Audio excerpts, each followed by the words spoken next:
Welcome to the Paper Snob. This is Tara. Today I am working on Scraplift Crafternoon. We have an awesome layout using Vicki Boutin's Bold and Bright to scraplift today. And I'm going to pop that original layout up here in the corner for you. All of her social media information will be linked for you below in my description box, as well as a playlist which will have all of our tribe's videos who are participating this month. I think there are some that are still on vacation, so if they post a video, it'll be in that playlist. If not, then we'll see them next time. So I am going to be using Vicki Boutin, but I'm not using Bold and Bright. I am using Where to Next, and that's because it's on my list of, let's see if we can't try to use up some of this craziness that I have going on here, trying to make room for her next collection. So I have 2 sheets of 12 by 12 pattern paper from the collection here. I have some papers from the 6 by 8 paper pad, as well as some scraps. I'm not sure I'm going to be using any of these pieces. These just got mixed in with the embellishments I brought in, but I might matte the photo in the black. We'll see. So I have that, and then I have some title pieces here, the chipboard phrase set, and some fussy cut flowers, because there are fussy cut flowers along the bottom of the original layout, and then some washi strip pieces as well. So I am going to pause. We're going to get started, and I'll be right back. So I leave all of my gluing in here, I do believe, this time. What I'm doing first, if I've already taken the branding strips off the bottom of both of the 12 by 12 pattern papers. I'm using the wordy one for my background rather than just a piece of white cardstock. I am also going to try to use both of those branding strips that I just cut off. I'm going to place one at the top, and I'm going to place one at the bottom. Now, it looked like when I went back to look at Jill's layout that she might have used at least one branding strip on hers. So not a novel idea by any means, but I just decided I didn't want to have to put them away. So I'm using them. I am going to go ahead and matte this photo with the black scrap. This is from a recent and previous layout. I actually believe it's from last week's Scraplift Crafternoon, as a matter of fact. And I am lifting, no, I'm not doing the same trip because I did my cruise from this past February last week. This is a trip my husband and I took in 2023. We went to Gatlinburg and Pigeon Forge, and this was the night that we arrived at our cabin in the mountains. So my husband had been deployed in 2022, and he also, early 2022, he got sent home early so that we could PCS. That means move for you non-military folk. PCS means permanent change of station. We moved from Fort Drum, New York to Kentucky in the summer time of 2022, and my husband actually deployed again that fall with his new unit back to Poland. Different job that time, but anyway, he deployed twice in 2022. So in 2023, he had told his commander that he needed to be home because he missed our 30th wedding anniversary on deployment in 2022. So this was kind of a let's make it up to my wife trip, but let's also have a fun time together trip for our current anniversary. So this was for our 31st wedding anniversary in 2023.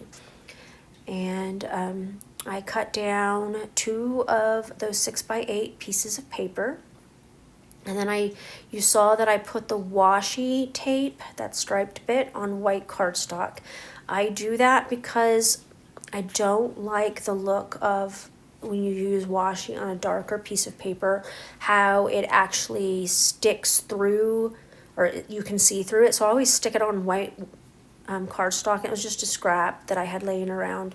So I wanted to make sure that you could see it and it didn't disappear on the other patterns.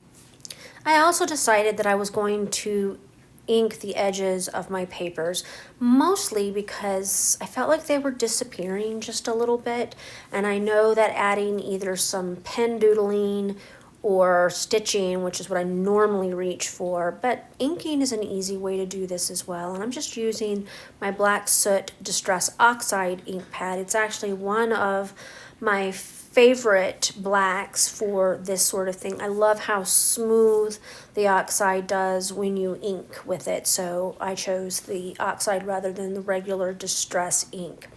I am also going to cut this piece in half. I felt like it wasn't quite long enough at 8 inches. You won't be able to tell that once I get the photo on top of it, of course. And right now I'm pretty pleased with how the inking made those papers stand out just enough on there to make it easy for you to see them. I feel like that inking helps them stand out, gives a little bit of texture. I am moving the title down. She had her title up more towards the top left, and I'm going to put it on this patterned paper instead. And it just says hello vacay, and again, this is a trip that my husband and I took together in 2023 for our wedding anniversary. We definitely needed the time away after 2 back-to-back deployments and a military move as well. So she had a little cluster up here in the upper right-hand corner by her photo and her pattern paper. She had a cute little rainbow there, and I am just trying to pick through what I have in front of me.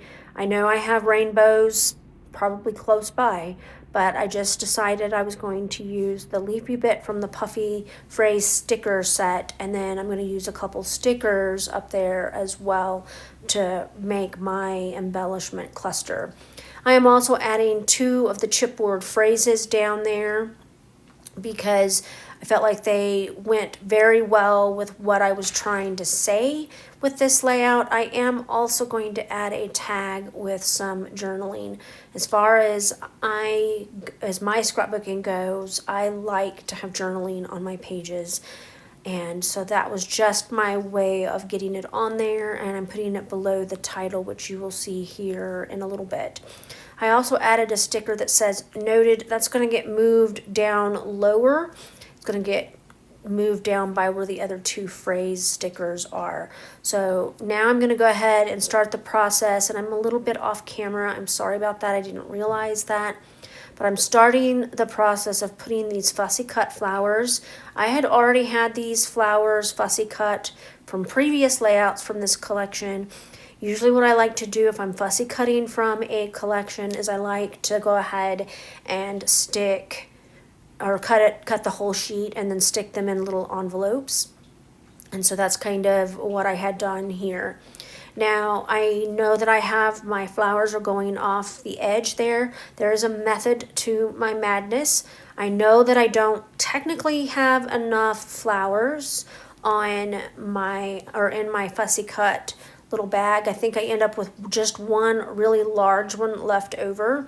And so I took that first large one that I put on the far bottom left, and it's hanging off about halfway down because I'm going to trim it off, and then I'm going to use the pieces that I trim off. I will use to go ahead and finish that border of fussy cut flowers along the bottom. I like that I was able to kind of draw your eyes to those a little bit more by using solids or smaller patterns up in the top. So that was also the reason why I did that. Now these stickers, once you move them around and play with them a little bit, they don't stick really well, and I had moved that away we go at least twice during this video, so it fell off when I turned my paper over. I will add some wet glue to that just to make sure that it stays well. You also saw me go ahead and glue down all of my pieces with my Barely Art glue.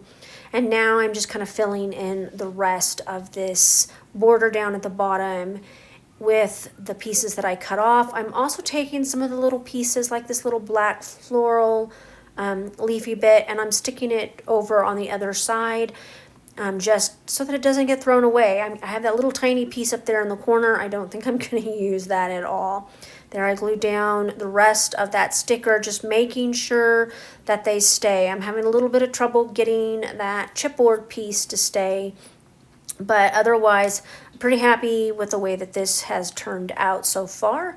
Now, this is another bag that I have of fussy cut items. This one has the tags from one of the sheets of paper, and it has the little circles from, and I think those are supposed to be beach umbrella tops. But I cut an entire sheet of those down with my dies, and I just stored them in that little envelope. Those envelopes came from Allie Edwards' story kits.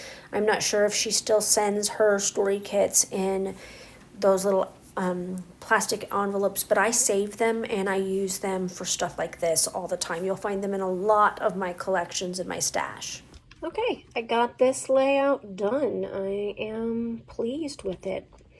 I did go a little bit different than she did. I added journaling here on a tag, but I tried to still do the fussy cut flowers down below, as well as the little cluster that she had here. I did move my title down just a bit because I didn't want it sitting on that wordy background that I used.